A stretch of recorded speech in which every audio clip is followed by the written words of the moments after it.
It's been 2 years since we last saw the SEC win a national championship. Is that streak going to increase to 3 years without this conference winning the national championship, which would be the longest since the late 90s, early 2000s? I'm going to tell you right now, SEC supremacy is returning to college football this year. Texas has everything necessary to win a national championship. They would have already won one if they didn't have Quinn Ewers at quarterback. You get Arch Manning. If there ever was a quarterback who could truly bring back Texas football to where they're winning national championships again, it's Arch Manning. Am I betting on the last name? Absolutely. I'm never going to deny anybody that has genes that are shared with the Manning family. And in the brief action that Arch Manning had as a starter, he was pretty doggone impressive. LSU, they are a team that could pop off in this conference this year. I know that Brian Kelly is viewed to be probably the most overrated head coach in college football at the moment, and he definitely does deserve that title. But Brian Kelly, throughout his time at Notre Dame, has shown that he has a few years where he can at least get you into playoff contention. LSU brings in the number one portal class. They got a really good receiver and Barry and Brown from Kentucky. Expect him to be one of the best receivers in this conference this year. Garrett Nussmeier returns. Your offensive line is going to be a little bit of a question, but I felt last year their offensive line was a tad bit overrated because they weren't as good running the football as what they should have been. The defense is going to continue to prove under their defensive coordinator, Blake Baker, entering his second season with the program. It looks like this is the year LSU has what Brian Kelly needs to make a run at least making it to the CFP. Alabama, Kalen DeBoer.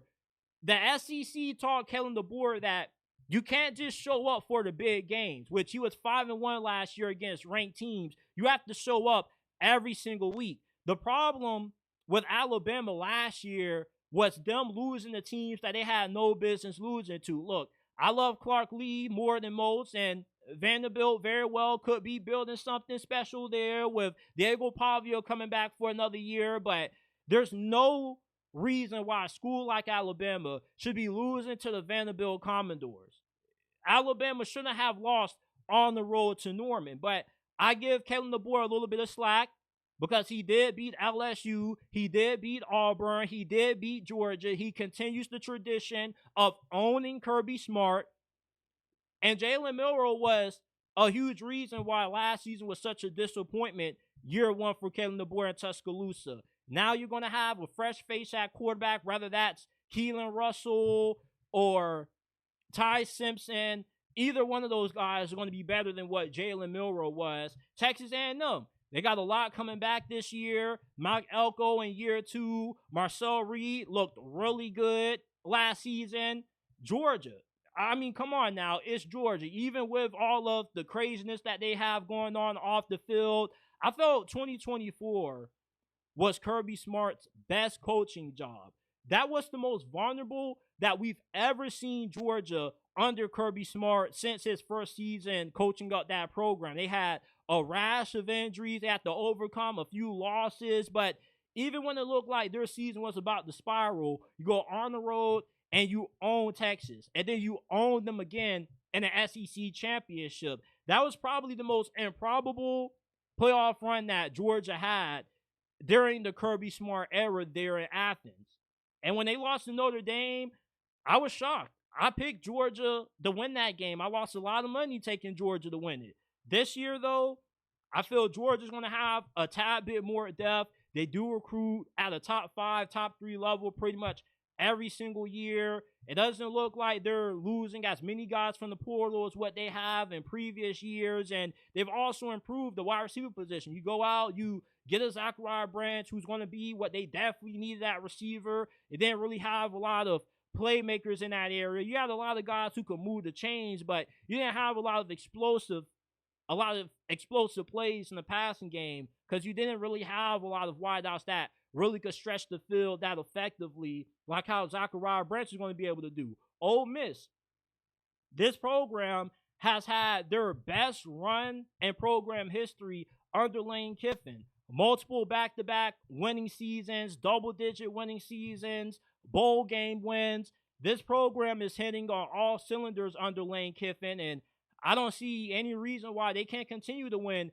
10 games again this year with Austin Simmons taking over at quarterback, who I could see being better than what Jackson Dart was. Florida, they're a fringe college football playoff contender with all of the young upside that they have on that squad, with DJ Lagway entering his second season. Kermani McLean showed a lot of promise his first year at the program, and Billy Napier was able to turn what looked like a disastrous situation where he was about to lose his job into one of the better coaching turnarounds that we've seen in season and recent memory. Tennessee, they could make it back to the college football playoffs if they can afford to keep Nico from hitting the transfer portal. In Oklahoma, y'all may not view Oklahoma in the regard that I do, but Brent Venables, he's a good coach. He showed the ability to win 10 games in the past, and with him now having a proven quarterback with a new offensive coordinator that also is proven, we know how good the defense always is on the Brent Venables. Oklahoma could be a sneaky playoff team. Overall, the SEC, top to bottom, has just more talented teams going into this season than any other conference. When you compare the Southeastern Conference to the Big Ten, it's a night and day difference. You only really have 3 teams in the Big Ten that you look at and you know they're going to be in it come the end of the season around playoff time. Ohio State, Penn State, and Oregon. Who else? I doubt that Indiana's going to be as good as what they were last season. Maybe Washington could break out. Maybe we see a big year out of Lincoln Riley and the Trojans. But top to bottom, just the depth in this conference, it's just so incredible. Even in college basketball, they have 14 teams in March Madness that represented the SEC conference. All of those teams deserve to be in there. You can make the argument that some of them didn't deserve to be, like Texas and Oklahoma. I felt they shouldn't have been in, but the SEC dominated college basketball this year. And with the money that this conference has floating around, college football at its core lives in the South.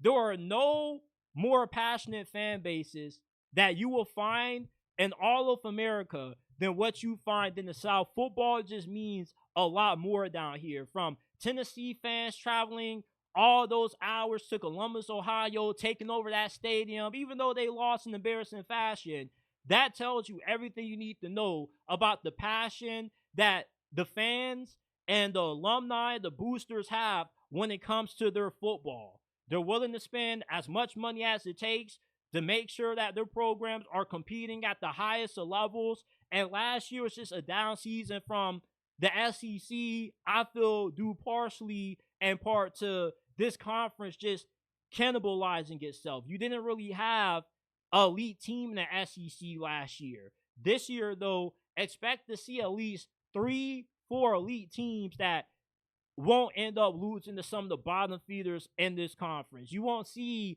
too many upsets like you saw with Ole Miss losing to Kentucky, or Florida upsetting LSU, Ole Miss back-to-back weeks. You're now going to see a difference between the top teams in the SEC this year and the rest of the conference. That was the biggest thing that hurt the SEC. It just was a war every single week. Georgia was in a tightly contested game with Kentucky, who finished out as the worst team in this conference. They could be much more improved. This is a conference that overall we should see a bigger gap in separation between the good teams, the mid teams, and the bad teams in this conference. That's why I feel we're going to see SEC supremacy returning to college football, and expect to see either Texas or Alabama hoisting that national championship trophy at the end of the season.